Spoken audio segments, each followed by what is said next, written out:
Hello viewers, welcome back to my channel. আশা করি আপনারা সকলেই খুব ভালো আছেন। আজ আমি তৈরি করব তেল ছাড়া একটি ভিন্ন রকমের রান্না, যার নাম হচ্ছে ক্লিয়ার ভেজিটেবল স্যুপ। যারা ওজন নিয়ন্ত্রণের সাথে সাথে খুব সুন্দর স্কিন পাওয়ার চেষ্টা করছেন, তাদের জন্য এই ক্লিয়ার ভেজিটেবল স্যুপ অন্যতম একটি খাবার। কেননা এই ক্লিয়ার ভেজিটেবল স্যুপ তৈরি করা হয় সম্পূর্ণ ফ্রেশ ভেজিটেবল দিয়ে। তাহলে চলুন শুরু করা যাক। আমি প্রথমে ভেজিটেবল স্টক তৈরি করে নিব, আর সেজন্য আমি এখানে 4 কাপ পরিমাণ পানি দিয়েছি এবং দুটো ভেজিটেবল স্টক কিউব এখানে দিয়ে দিচ্ছি। এই স্টক কিউব দুটো সম্পূর্ণই অপশনাল, যদি আপনাদের কাছে থাকে তাহলে দিবেন, না দিলেও কোনো সমস্যা নেই। এখন এর মধ্যে আমি 1 চা চামচ পরিমাণ অনুযায়ী আদা কুচি, 1 চা চামচ পরিমাণ অনুযায়ী রসুন কুচি দিয়ে 2 থেকে 3 মিনিট পর্যন্ত এই পানিটাকে রান্না করে নিতে হবে। তাহলেই তৈরি হয়ে যাবে আমাদের ভেজিটেবল স্টক। এরই মধ্যে 2 থেকে 3 মিনিট হয়ে গেছে, আমার ভেজিটেবল স্টক রেডি। এই পর্যায়ে এসে আমি সবজিগুলো দিয়ে দিব, যার মধ্যে আমি নিয়েছি 1 কাপ অনুযায়ী ব্রকলি। এই ব্রকলিগুলো 1 মিনিট রান্না করার পরে এরপর দিয়ে দিব 1 কাপ অনুযায়ী ফুলকপি। যখন এই ফুলকপি ব্রকলি রান্না হয়ে যাবে 2 মিনিট, তখন এর মধ্যে আমি বাদবাকি সবজিগুলো দিয়ে দিব। এই স্যুপটা রান্না করার জন্য সবগুলো সবজি সেদ্ধ করার কোনো প্রয়োজন নেই। যখনই হালকা ব্লাঞ্চ হয়ে আসবে, তখনই একের পর এক সবগুলো সবজি দিয়ে দিতে হবে। ঠিক এই পর্যায়ে এসে আমি স্নোপে দিয়ে দিচ্ছি। আপনারা চাইলে আপনাদের পছন্দ অনুযায়ী ভেজিটেবলস এখানে ব্যবহার করতে পারবেন। এই পর্যায়ে এসে আমি মাশরুম দিয়ে দিচ্ছি।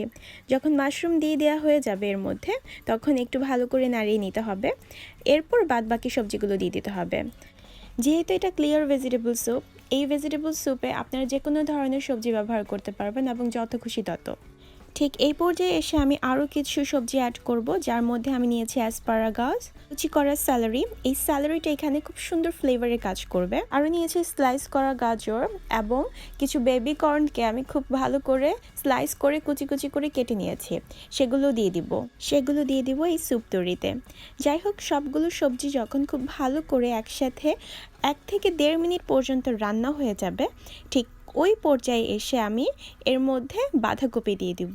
এখানে আমি 1 কাপ পরিমাণ অনুযায়ী বাঁধাকপি কুচি নিয়েছি। এখন এই বাঁধাকপি কুচিটা দিয়ে দেওয়ার পরে কিছু সিজনিং অ্যাড করব। আপনারা চাইলে আপনাদের পছন্দ অনুযায়ী সিজনিং ব্যবহার করতে পারেন, কিন্তু যেহেতু এটা ক্লিয়ার ভেজিটেবল স্যুপ, সেহেতু আমি এর মধ্যে আমার পছন্দ অনুযায়ী কিছু সিজনিং ব্যবহার করেছি, আর যার মধ্যে আমি কাঁচামরিচ দিয়েছি। আপনারা চাইলেও দিতে পারেন, না চাইলে এটা স্কিপ করতে পারবেন। আর দিয়ে দিয়েছি আমি 1 চা চামচ পরিমাণ অনুযায়ী লবণ, 1/2 চা চামচ পরিমাণ অনুযায়ী ব্ল্যাক পেপার গুঁড়ো, আর নিয়েছি ফ্রেশ লেবুর রস। এখানে আমি 1 টেবিল চামচ পরিমাণ অনুযায়ী লেবুর রস ব্যবহার করেছি।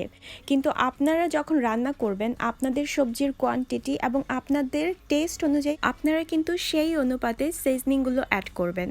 যাই হোক, আমার রান্না প্রায় শেষ। এখন আমি এর মধ্যে 1/2 কাপ পরিমাণ অনুযায়ী পেঁয়াজ কলি দিয়ে 1 মিনিট রান্না করে নামিয়ে নেব। আমার স্যুপ রান্না হয়ে গেছে। আমার এই স্যুপ রান্না করতে সময় নিয়েছে ম্যাক্সিমাম 5 থেকে 6 মিনিট, কেননা সব কিছু আমার হাতের কাছে ছিল। কতটা সহজে যে তৈরি করে ফেললাম সেটা তো আপনারা নিজেরাই দেখতে পেলেন। আর খেতে কতটা সুস্বাদু হয়েছে সেটা জানতে হলে আপনাদের তৈরি করতে হবে। আর আপনারা যদি তৈরি করেন তাহলে প্লিজ আমার সাথে শেয়ার করবেন আপনাদের এক্সপিরিয়েন্স। যাই হোক, আমি এখন সার্ভ করে দিচ্ছি। আশা করি আজকের এই রান্না আপনাদের কাছে ভালো লেগেছে। এটা যে কতটা হেলদি সেটা আমি শুরুতেই বলেছি। কথা না বাড়িয়ে একটু দেখিয়ে দিচ্ছি কাছ থেকে কতটা ট্রান্সপারেন্ট এটা, আর কতটা সুন্দর দেখতে। প্রত্যেকটা ভেজিটেবলের কালার একই রকম আছে, আর স্যুপটা খেতে যে কতটা লাইট, যখন আপনারা খাবেন তখন নিজেই বুঝতে পারবেন। আশা করি আজকের রান্না আপনাদের কাছে খুব ভালো লেগেছে। যদি ভালো লেগে থাকে তাহলে আমার চ্যানেলকে সাবস্ক্রাইব করবেন। খুব ভালো থাকবেন। আজ এখানেই শেষ করছি। আল্লাহ হাফেজ।